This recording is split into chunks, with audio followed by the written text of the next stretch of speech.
Pemirsa, Israel tidak kunjung berhenti menggempur kawasan Timur Tengah. Selain menggempur Palestina, militer Israel juga menghantam Lebanon dan Suriah. Kini dunia mulai bertanya-tanya, apakah Benyamin Netanyahu hendak mewujudkan konsep negara Israel Raya?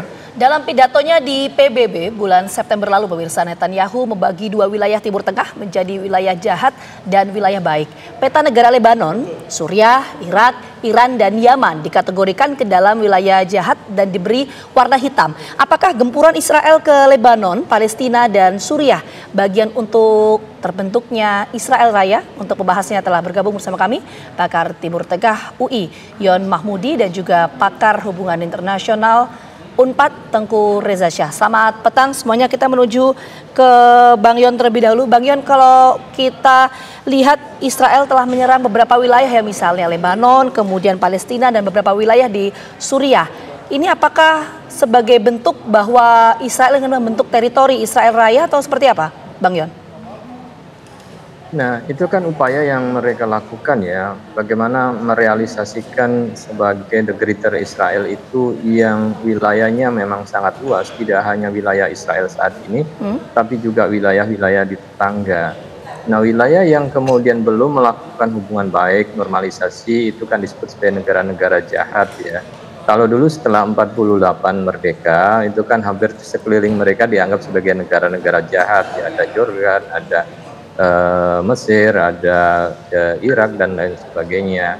Tetapi kemudian lambat laun terjadi normalisasi sehingga yang dulunya itu dianggap wilayah hitam kemudian mulai berubah warna ya, kuning atau bahkan hijau, yang dianggap itu dekat dan mendukung Israel. Nah, negara-negara yang disebut sebagai hitam itu kan kemudian menjadi target mereka, dan itu dilakukan dengan cara melakukan serangan-serangan yang mengancam stabilitas negara yang bersangkutan. Dengan itu diharapkan mereka bisa bernegosiasi, kemudian melakukan normalisasi. Kalau itu dilakukan normalisasi, ada perjanjian, secara otomatis kan mereka sudah melupakan perjuangan rakyat Palestina yang ingin merdeka, karena wilayah Palestina yang tepi barat, Gaza itu ya, dan sebagian Yerusalem telah dimasukkan sebagai wilayah resminya Israel. Nah, kan proses aneksasi itu kan berjalan dari kurun waktu yang sangat lama gitu, yang memposisikan Palestina dalam posisi sulit gitu, sehingga Israel terus-menerus melakukan ekspansi dan mencoba untuk melakukan aneksasi ke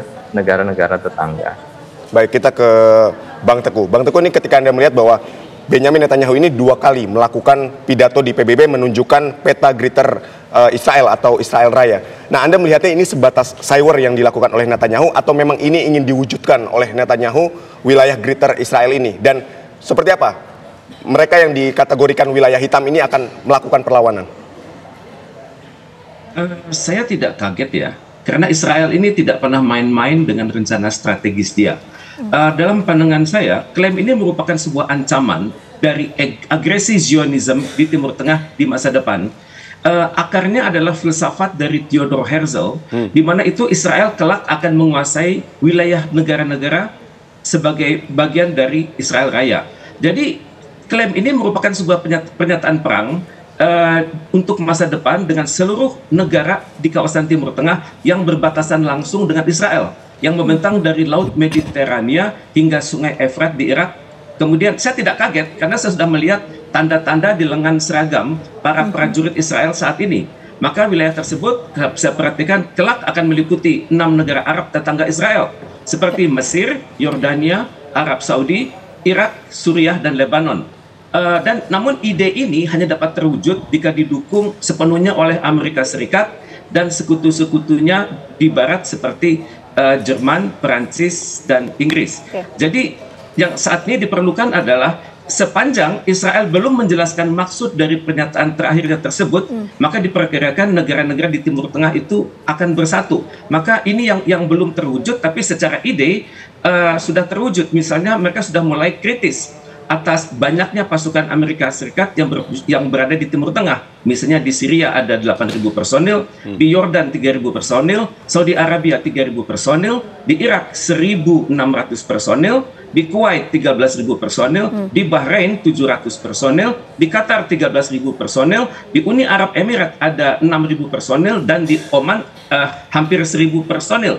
maka yang akan terjadi ini hari ini baru keluar statement ya, yang kemungkinan besar terjadi dalam waktu dekat adalah negara-negara Timur Tengah seperti yang memiliki personel militer Amerika Serikat seperti Suriah, Yordania, Saudi Arabia, Irak, Kuwait, Bahrain, Qatar, Uni Arab Emirat, dan Oman itu akan mengevaluasi perjanjian keamanan yang telah dipaksakan oleh Amerika Serikat selama ini, yang awalnya adalah untuk melindungi ancaman dari Iran, padahal sebenarnya untuk turut melindungi Israel dan mengamankan rencana Israel Raya tersebut. Jadi kira-kira respon seperti ini yang akan kita lihat dalam beberapa hari ke depan. Oke, kita menuju ke Bang Yon lagi. Tadi saya mau mendalami kok, Bang Yon menyampaikan bahwa warna hitam tadi, wilayah yang diberi warna hitam itu sebagai bentuk untuk Israel ini akan melakukan proses negosiasi dan juga normalisasi. Artinya nih perang akan terus berkelanjutan dalam waktu dekat ini di beberapa wilayah atau gimana, Bang Yon?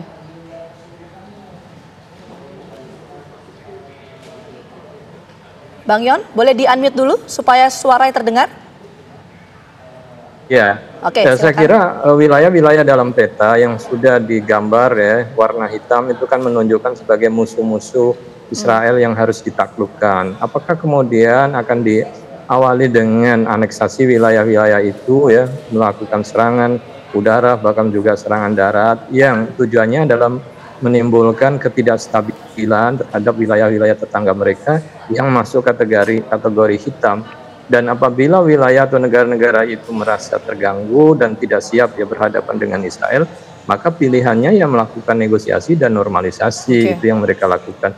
Jika tidak, seperti mereka masih kuat dalam proksi-proksi Iran, maka ya terus-menerus ya Israel akan melakukan gempuran dan serangan ke wilayah-wilayah itu sampai bisa mereka tundukkan. Baik, kita ke Bang Teguh. Bang Teguh, ini ketika misalnya kita melihat bahwa di wilayah yang dikatakan berkah atau wilayah yang putih tadi dikategorikan mereka akan melakukan evaluasi nih terhadap perjanjian antara Israel dan Amerika Serikat. Lalu untuk wilayah hitam sendiri, ini pasti akan melakukan perlawanan. Bagaimana kekuatan tempur di wilayah hitam ini untuk melakukan perlawanan terhadap Israel dan tentu saja proksinya Amerika Serikat? Untuk melakukan perlawanan itu tidak semudah itu, Pak. Pertama kita harus mengetahui ada tidaknya ketergantungan mereka secara militer, politik, ekonomi pada Amerika Serikat dan Israel. Kemudian juga bagaimana perilaku kepala negara dan kepala pemerintahan negara tersebut. Karena seringkali kepala negara tersebut lebih takut kepada rakyat mereka sendiri daripada kekuatan-kekuatan luar. Selanjutnya kita juga perlu perhatikan adalah ada tidaknya upaya-upaya diplomatik dari di luar warna tadi, seperti upaya diplomatik dari Iran untuk menggunakan mekanisme internasional untuk menyadarkan negara-negara yang ditandai oleh Israel tersebut bahwa sebenarnya itu adalah suatu kebijakan Israel tersebut adalah suatu strategi jangka panjang divide and rule untuk memilah-milah negara di Timur Tengah sesuai dengan skenario Israel. Dan kalau pesan ini masuk ke dalam alam bawah sadar para pemimpin di Timur Tengah, maka tidak akan sulit bagi Israel untuk mengubah-ubah warna tersebut menjadi negara-negara yang loyal pada Israel, negara-negara yang diam-diam menyetujui Israel, atau negara-negara yang diperkirakan akan segera diserang oleh Israel. Keadaan ini cukup menyulitkan karena negara-negara tersebut pada umumnya tidak begitu kuat secara militer. Yang paling kuat adalah Iran, yang memiliki komitmen untuk berperang melawan Israel adalah Iran, dan kita hendaknya melihat lagi apakah berhasil Israel itu meyakinkan bahwa Iran adalah musuh yang lebih besar daripada Israel itu sendiri. Oke.